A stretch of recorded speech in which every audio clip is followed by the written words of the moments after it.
निलंबित IPS अधिकारी पूजा खेडकरच्या आई मनोरमा खेडकरच्या बाणेर येथील घरावर पोलिसांनी छापा मारलाय। त्यांच्या घरी नवी मुंबई पोलिसांचं पथक गेल्या 3 तासांपासून दाखल झालंय। खेडकर कुटुंबियांचा शोध घेण्यासाठी हे पथक दाखल झालंय। तर मिक्सर चालक अपहरण प्रकरणी पूजा खेडकरच्या आई वडिलांवर गुन्हा दाखल करण्यात आलाय। मात्र हे दोघेही 2 दिवसांपासून फरार झालेत।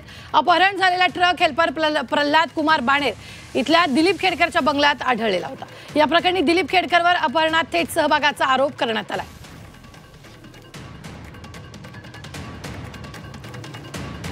तर या संदर्भात ताजे अपडेट देत आहेत आपले प्रतिनिधी चंद्रकांत पुंदे। चंद्रकांत, गेल्या 3 तासापासून पोलीस तपास करतायत।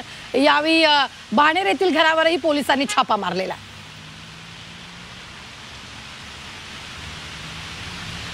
होय, बरोबर आहे। बरोबर 12-1 दरम्यान पुणे नवी मुंबईचे रबाळे पोलीस याच गाडीतनं इकडे आले।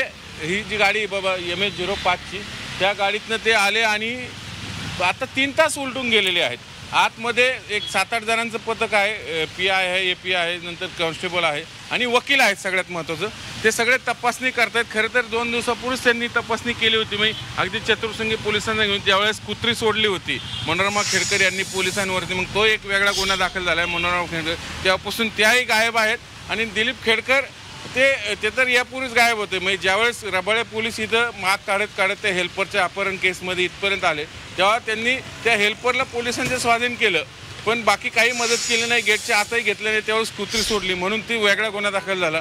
तेव्हापासून दिलीप खेडकर यांच्यावर अपहरणाचा, हेल्परच्या म्हणजे त्या ट्रक चालकाचा हेल्परच्या अपहरणाचा गुन्हा आणि मनोरमा खेडकर यांच्यावर पोलीस कामात अडथळा आणल्याचा गुन्हा, असे 2 गुन्हे दाखल आहेत। म्हणूनच काल पत्रकारांनी मुख्यमंत्र्यांना विचारलं असतं खेडकर कुटुंब कुठं आहे, त्याने पळून कुठं जाणार सापडतील। त्यानंतर नवी मुंबई पोलीस ॲक्शन मोडवर आलं आणि पहिल्यांदा म्हणजे यापूर्वी खरं तर त्यांनी तपासणी केली होती, सर्च केली होती, पण आज परत वकिलांना घेऊन ते इथं आलेत आणि सर्च करतात। म्हणजे कदाचित जे मिळून येत नाहीत त्यांना जामीन मिळू नये म्हणून सगळे पुढची प्रोसिजर असते एक ती अटक वॉरंट काढण्यासाठीची, ती प्रोसिजर कंप्लीट करण्यासाठी सगळे सर्च वॉरंट आहे। सगळे कामगारांना त्याविषयी ताब्यात घेऊन चौकशी केली।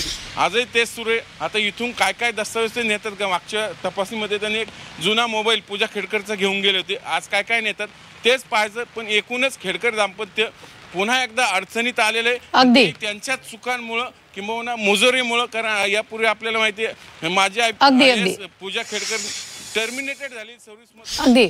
खूप धन्यवाद चंद्रकांत ताजे अपडेट देण्यासाठी। आपण पाहतोय नवी मुंबई पोलिसांचं पथक गेल्या 3 तासापासून तिथे दाखल झालेलं आहे। तर खेडकर कुटुंबियांचा शोध घेण्यासाठी हे पथक तिथे दाखल झालेलं आहे।